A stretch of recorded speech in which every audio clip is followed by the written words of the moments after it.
पांचवी बार विश्वास जताते हुए झज्जर विधानसभा क्षेत्र से कांग्रेस पार्टी का प्रत्याशी बनाया है और मैं उम्मीद करती हूँ जिस प्रकार से झज्जर की महान जनता का, बुजुर्गों का, नौजवान नंबर एक हल्का बनाने का हमारा सपना है। इस दिन इंटरव्यू और इस दिन रिजल्ट। बेरोजगारी में नंबर एक है, क्राइम में नंबर एक है और पढ़ा लिखा युवा धक्के खा रहा है। नमस्कार जी, मैं धनराज राजपाल झज्जर में। जैसा कि तस्वीरों में देख पा रहे हो, हमारे साथ ये जो शख्स जुड़ी है ये आज किसी परिचय की मोहताज नहीं है। लगातार 4 बार की विधायक, मंत्री भी रही है शिक्षा, और सबसे बड़ी बात समाज सेवी भी है और कांग्रेस पार्टी से अब फिर से दावेदार है। नमस्कार जी गीता जी। नमस्कार। नमस्कार जी। गीता जी, सबसे पहले हम आपसे जानना चाहेंगे झज्जर विधानसभा की जो राजनीति है वो किस तरह की है?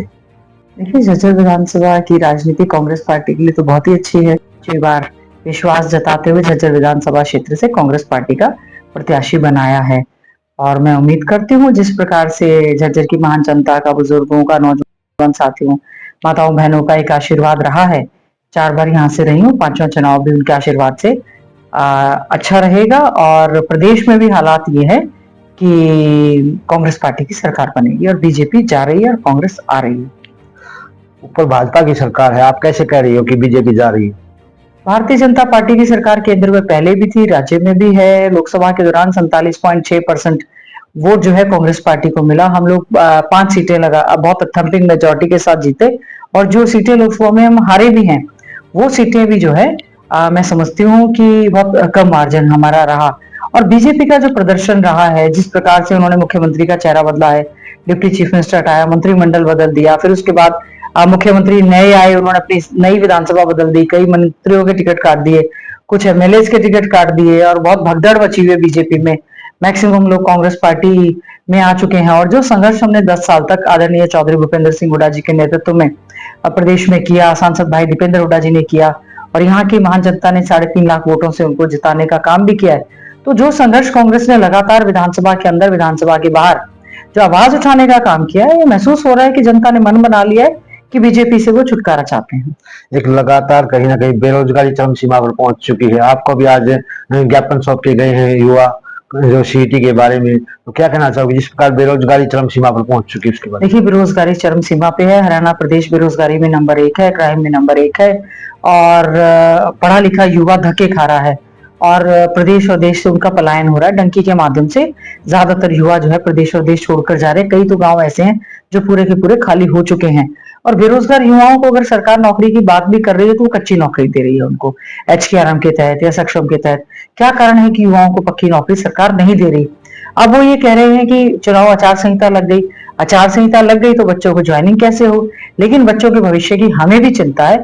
हम भी आश्वस्त करते हैं कि बच्चों के भविष्य से कोई खिलवाड़ नहीं होगा, उनके साथ न्याय होगा। तो अभी जो बच्चे कौशल रोजगार निगम के तहत या CPLO के तहत लगे हुए हैं उन बच्चों का क्या भविष्य होगा अगर सरकार? हरियाणा कौशल रोजगार निगम को तो हम पूरी तरह से खत्म करेंगे क्योंकि बच्चों का अधिकार है। अंडर एम्प्लॉयड बच्चे हैं, वेल एजुकेटेड है, पढ़े लिखे हैं, कम तनख्वाह में उनको रखा गया, अंडर एम्प्लॉयमेंट है, उनको पूरी एम्प्लॉयमेंट भी नहीं है।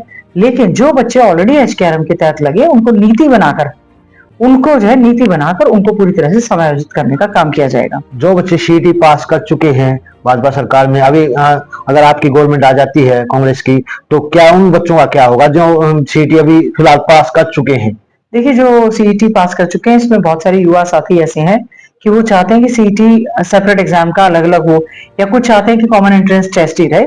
इस पे जो है जितने भी हमारे युवा संगठन हैं, बच्चे हैं बेरोजगारी में, उनसे बातचीत करेंगे। ठीक है, CET पास कर लिया, ये सरकार ने CET को एक मतलब कंपलसरी बना दिया था। इस विषय में हम लोग सोचते हैं कि जो हमारा युवा चाहता है हम उसी प्रकार का निर्णय कांग्रेस पार्टी की सरकार बनने पर लेंगे। तो आपकी सरकार आने के बाद ये CET इसी प्रकार चालू रहेगा या इसको बंद कर दिया जाएगा? नहीं, जो भी हमारा युवा साथी चाहेंगे हम लोग एक भर्ती कैलेंडर लेकर आएंगे, भर्ती विधान पूरा हम कैलेंडर बताएंगे कि इस दिन एडवर्टीजमेंट, इस दिन रिटर्न एग्जाम, इस दिन इंटरव्यू और इस दिन रिजल्ट। तो हम पूरा एक कैलेंडर लेकर आएंगे और मैं समझती हूँ बच्चों के साथ हमें उनके भविष्य के साथ खिलवाड़ नहीं करना चाहिए क्योंकि बेरोजगार आजकल युवा जो धक्के खा रहा है वही कारण है कि हमारे प्रदेश में क्राइम भी बढ़ रहा है, बच्चे नशे की चपेट की ओर जा रहे हैं। जो बच्चे पेपर पास कर चुके हैं तो सरकार को इस चीज का ध्यान देना चाहिए था। 10 साल तक सरकार कहाँ खो रही थी? कच्ची नौकरी देते रहे, पक्की नौकरी इनको दी नहीं। तो मैं समझती हूँ सबसे पहली जब हमारी सरकार बनेगी 2 लाख जो खाली पड़े हुए पद हैं उनको एकदम से भरने का सबसे पहला प्रयास किया जाएगा। वर्तमान जो शिक्षा नीति है, क्या उसमें बदलाव की जरूरत है, और बदलाव की जरूरत है तो किस प्रकार के बदलाव होने चाहिए? देखिए, वर्तमान शिक्षा नीति जो है, मैं समझती हूँ कि सरकार ने कुछ खास किया नहीं। 5,000 के करीब हमारे स्कूल बंद कर दिए, जेबीटी के कोर्सेज हम कराते थे, उन्होंने डाइट बंद करने का काम कर दिया, युवाओं को नौकरी नहीं मिल रही है, एचकेआरएम के तहत पीजीडी टीजीटी प्रोफेसर तक लगाने का काम कर रहे हैं। ये जो मौजूदा शिक्षा नीति है, इन्होंने कहा था हरियाणा की सरकार ने कि 2025 तक हम उसको लागू करने का काम करेंगे। अभी तक कोई इंफ्रास्ट्रक्चर नहीं बनाया, अभी तक कोई ई कंटेंट नहीं बनाया, अभी तक स्टेक होल्डर से बात नहीं की, कोई इस तरह के कोई सेमिनार वगैरह नहीं किए, कोई सब्जेक्ट वाइज कोई ऐसी वर्कशॉप नहीं लगाई है, ना कोई ट्रेनिंग दी गई है। केवल केवल कागजों में कहने का है। सरकार जो है शिक्षा के प्रति कतई भी गंभीर नहीं है। केवल और केवल सरकार जो है स्कूलों का नामकरण कर रही है। अभी आप झज्जर में जा रही हो तो क्या कुछ रिस्पांस मिल रहा है? देखिए, झज्जर विधानसभा क्षेत्र का बहुत आशीर्वाद मिल रहा है, बहुत रिस्पांस मिल रहा है। उनको ये पता है कि चाहे हम विपक्ष में रहे, विपक्ष के तौर पर हमने मजबूती से इलाके की आवाज को उठाने का काम किया है। जो भी विपक्ष में बन पाया, सरकार तो सबका साथ सबका विकास का नारा देती रही, लेकिन हमारा फर्ज ये बनता है कि हम अपने क्षेत्र में संपूर्ण विकास करने का काम करें। झज्जर विधानसभा क्षेत्र को पूरे हरियाणा का नंबर 1 हल्का बनाने का हमारा सपना है। किसानों की बात करें, झज्जर विधानसभा में भी जब जिस प्रकार यूरिया की जो खपत है वो ज्यादा है, लेकिन यूरिया टाइम पर नहीं मिल पाता, उसके बारे में क्या कहना है आपका? किसानों को तो बहुत ज्यादा दिक्कत है। मेरी फसल मेरा बेरो योजना के तहत जो है उनकी सारी फसल नहीं खरीदी जाती, केवल रजिस्टर्ड किसानों की सुनवाई होती है। इतने सारे पोर्टल लगा दिए। सबसे पहले तो इन पोर्टल्स को खत्म, अनावश्यक पोर्टल्स को खत्म करने का काम करेंगे और ये इंश्योर करेंगे कि किसान को जो है उसकी फसल की जो फसल की दाम है वो सही समय के अंदर मिलने चाहिए। सरकार कह रही थी हम 72 घंटे में देंगे, इनको दे नहीं रहे हैं। यूरिया और खाद के लिए बड़ी बड़ी लाइनें लगानी पड़ रही हैं।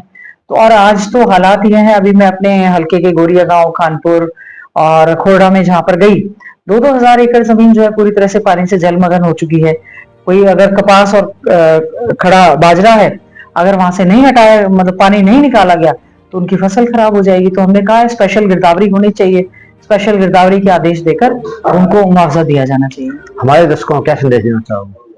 दर्शकों को यही कहना चाहूंगी, चुनाव का समय है, अपना आशीर्वाद दीजिए, अपना वोट दीजिए। आने वाली 5 तारीख को कांग्रेस के हाथ का निशान का बटन दबाकर, आपकी बहन हूं, आपकी बेटी हूं, यहाँ से कांग्रेस पार्टी की उम्मीदवार हूं, अपना आशीर्वाद देकर फिर से झज्जर से जो है विधानसभा में भेजने का काम करें। पूरा आश्वासन देती हूँ। हल्के की आवाज को विपक्ष में मजबूती से उठाने का काम किया। अब उम्मीद है चौधरी भूपेंद्र सिंह हुड्डा जी के नेतृत्व में लोगों ने मन बनाया है, कांग्रेस पार्टी की सरकार बनेगी और झज्जर के विकास को हम 4 चांद लगाने का काम करेंगे। विपक्षी पार्टियों को क्या चेतावनी देना चाहोगे? कुछ चेतावनी नहीं, विपक्ष क्या, सत्ता पक्ष ने कुछ भी नहीं किया। बेरोजगारियों की लंबी लाइन लगी हुई है। कभी नंबरदारों को धमकाते हैं, कभी सरपंचों को धमकाते हैं, कभी जो है उनकी पावर्स को छीन लेते हैं, कभी कहते हैं सड़क नहीं बना रहे, कभी टीचर भर्ती नहीं कर रहे, शॉर्टेज ऑफ स्टाफ है, बहन बेटियां सुरक्षित नहीं है, केवल बेटी बचाओ बेटी पढ़ाओ का नारा देते हैं, लेकिन उस पर कोई भी किसी प्रकार का कार्य नहीं करना चाहते हैं। तो हम ये कहते हैं कि इनका जो घोषणा पत्र है वो जुमला पत्र है। हमारा जो हरियाणा का घोषणा पत्र कांग्रेस पार्टी का आएगा, एक एक हर उस वायदे पर खरा उतरने का हम लोग काम करेंगे। तो हमारे साथ गीता बुक्कल जी थी झज्जर विधानसभा से। आपको ये वीडियो कैसे लगे कमेंट करके जरूर बताएं। धन्यवाद।